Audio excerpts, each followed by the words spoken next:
کەشی دوای ئاسایی بوونەوەی پەیوەندیەکانی هەرێم و بەغداد گۆڕانکاری بەخۆیەوە بینیوە. چاودێرانی سیاسیش ئەم شێوازەی پەیوەندی بە تەندروست دەزانن بۆ حکوومەتێکی فیدراڵ کە هەرێمی کوردستان هەرێمێکی ئەو دەوڵەتە فیدراڵەیە کە ناوی عێراقە.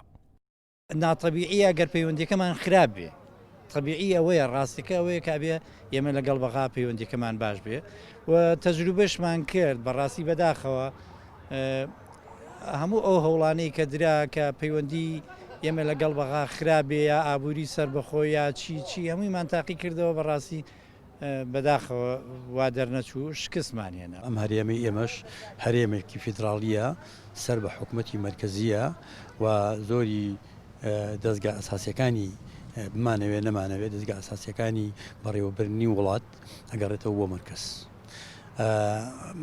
بۆیە پێویستە ئێمە زیاتر پەیوەندەکانمان لەگەڵ حکوومەتی مرکزی بەهێزکەین و کێشە و گرفتەکانمان لە ڕێگای لێگەیشتن و توێژەوە بەرەو چارەسەرکردنیان بەرین.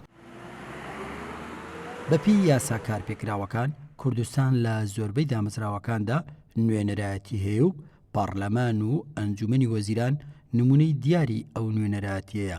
بۆیە هەر پەیوەندیەکی باش خزمەت با بڕیارەکانی ئەو دامەزراوانە دەکات لە بەرژەوەندی خەڵکی کوردستان.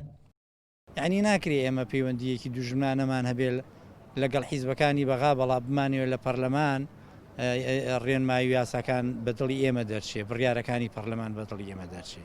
یعنی هەرگیز ناکرێ. من تووشی سەر سوڕمانە بم، خەڵکەیە ئێستاش موچەکەی لە بەغایە، ینی چەند ساڵە موچەی ئەنجومەنی حکم و چی لە بەغا وەرەگرێ، خۆی موچە لە بەغا وەرەگرێ، خۆی بۆ خەڵکێکی عێراقی مامەڵاکە و داهاتەکی لەوێ، بەڵام کایێتە سەر کۆمەڵێ بەرژەوەندی تر و مەسلحەتی تر و ئەوانە پەیوەندیەکانی ئێمە و بەغا بە بڤازانێ. ئێمە وەکو حکوومەت پەیوەندێکی قانونیمان هەیە و دەبێت حەزبەکانیش ڕنگدانەوەی هەمان یاسا بن، چونکە ئەو یاسای هەمومانی لە باوەش گرتووە، هەم حیزبەکانی لە باوەش گرتووە، هەم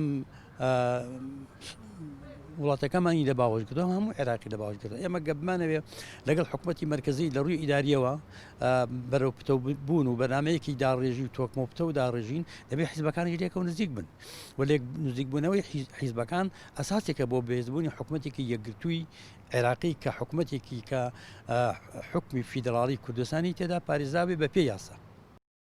لەسەر هەردوو ئاستی حکومی و حیزبی یەکێتی نیشتیمانی کوردستان ڕوون و ڕەوان ئەوەی ئاشکرا کردووە کە چارەسەری کێشەکانی کورد پێویستە لە ڕێگای بەغدادەوە بێ و هەوڵەکانی ڕابردووشیان ئومێد بەخش بووە بۆ چارەسەرکردنی پرسا هەڵواسراوەکان کە ماوەیەکی زۆرە بەرەوکی خەڵکی کوردستانی بەرنەداوە. عومەر کەریم گەلی کوردستان، سلێمانی.